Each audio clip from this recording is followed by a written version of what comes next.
Welcome back, everyone.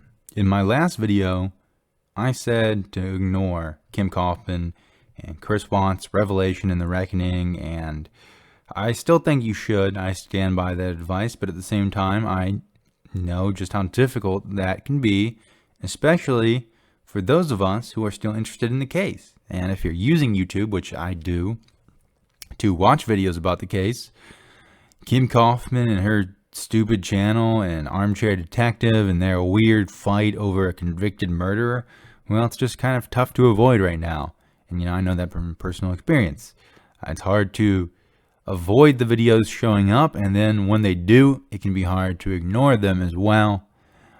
So in this video, I just wanted to remind everyone of a couple things. And before I start, I just want to say that I know how upsetting and angering the Chris Watts case can be. I've been making videos long enough and been watching videos on YouTube about Chris Watts long enough to know that people can get emotional and get upset, and rightfully so.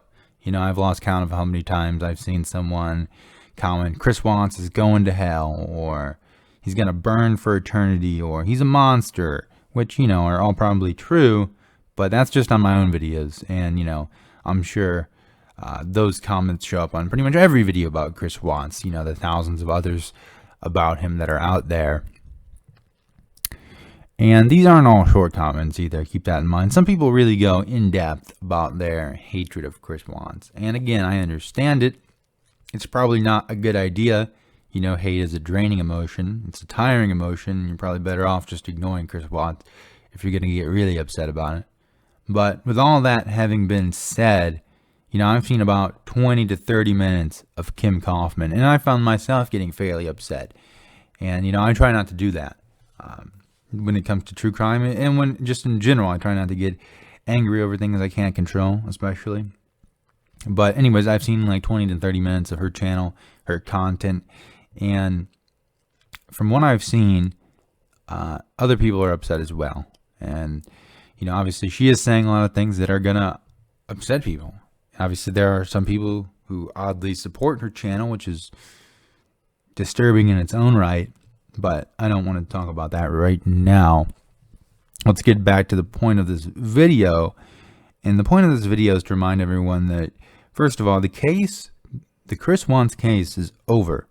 Chris Watts accepted a plea deal in 2018 when he pled guilty in return for life sentences rather than the death penalty. Obviously, we know now that he never would have gotten the death penalty. It's since been overturned in Colorado, and everyone who was on death row in Colorado had their sentence commuted to life. And I'm sure had Chris been on death row back when that happened, his sentence would have surely been commuted to life as well.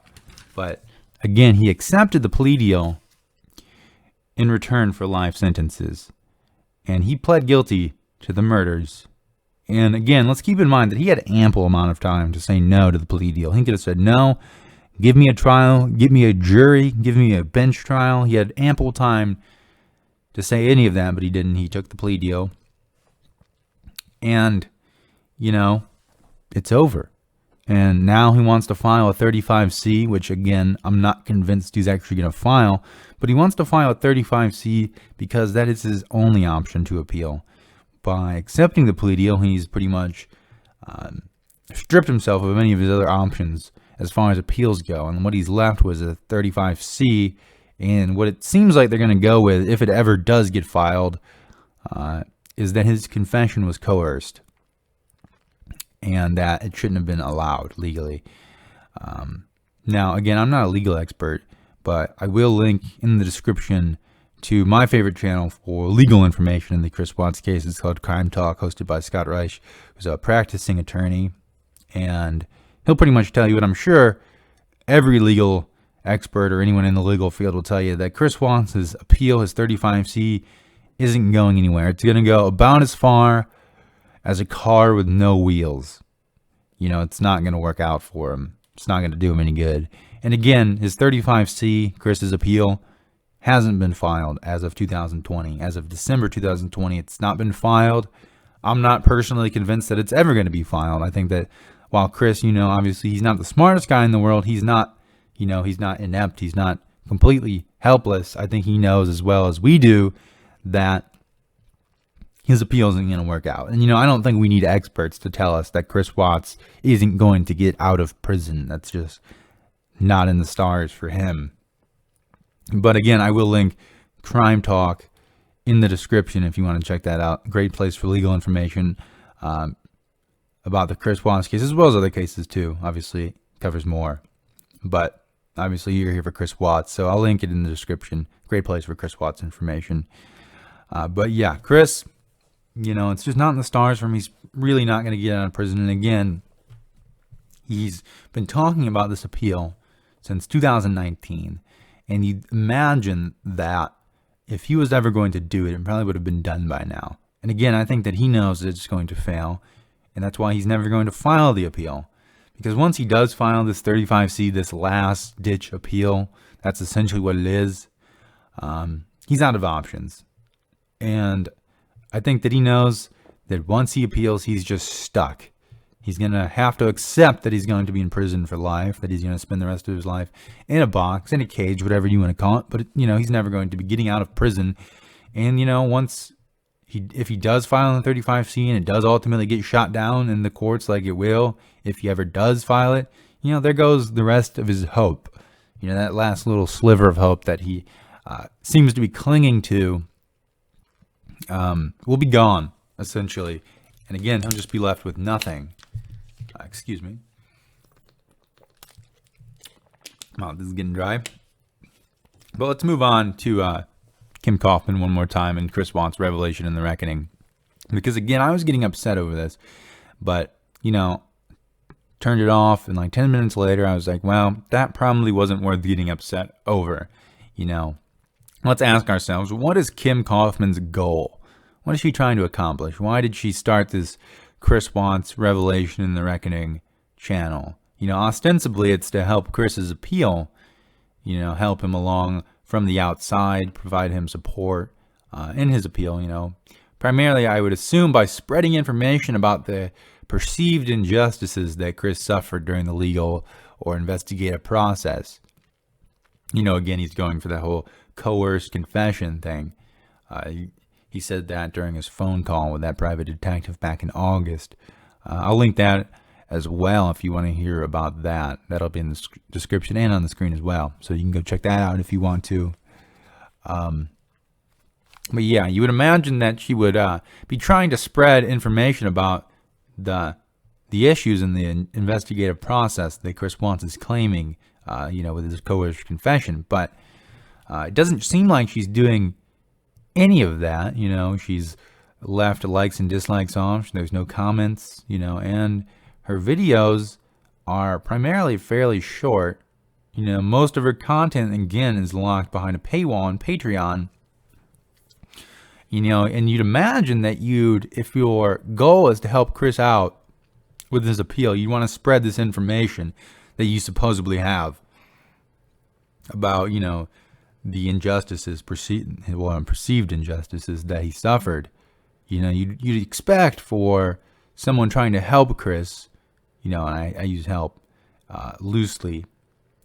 If you wanted to help Chris, you'd try to get that information to as many people as possible, and not lock it behind a paywall, which she's done.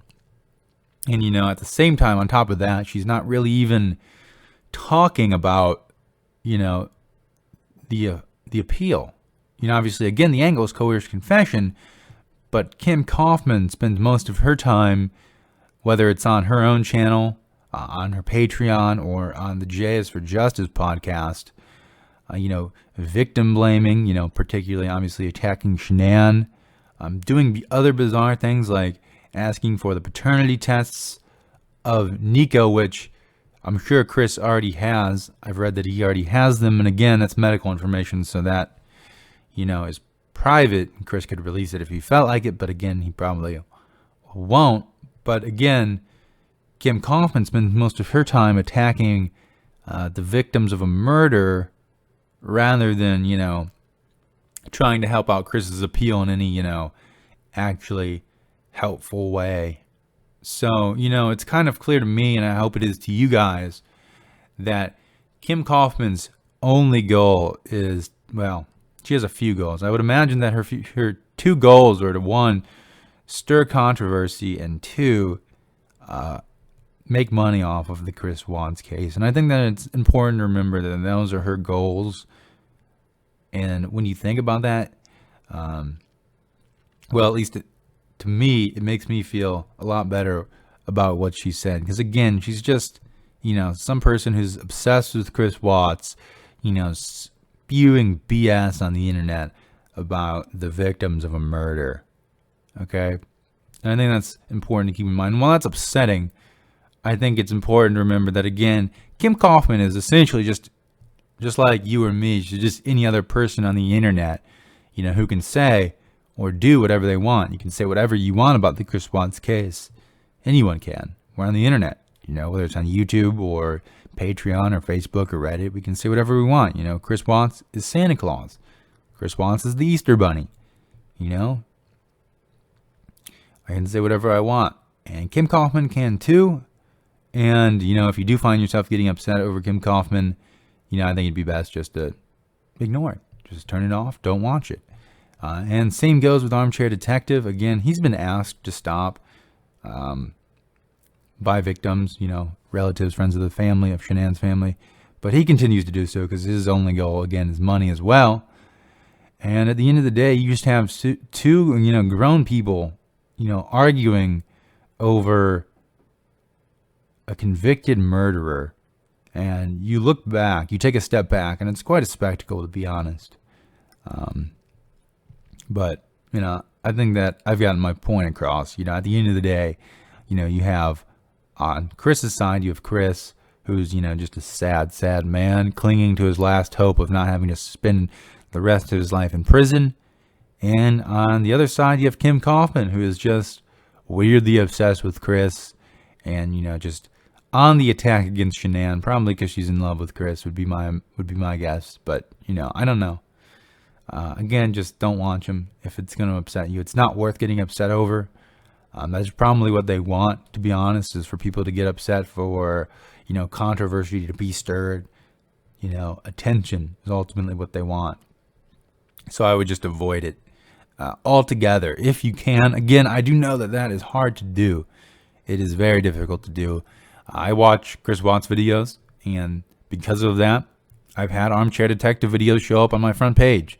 I've had Kim Kaufman videos show up on my front page, I've had Jay is for Justice podcast show up on my front page. And, it's hard to avoid. And when it does show up, again, it is hard to ignore, like I said earlier. It can be, or at least for me it is. And I'm sure it is for other people as well. But, at the end of the day, it's just not worth clicking on, or if you do, don't take it seriously, is what I'm trying to say. Because, again, it isn't legitimate information. Again, I'll link some channels that I like in the description. One being Crime Talk, hosted by Scott Reisch. Best place for my money, best place for legal information about the Chris Watts case. And I'll link Dr. Grande, which I'm sure, if you're watching this channel, I'm sure you've heard of him.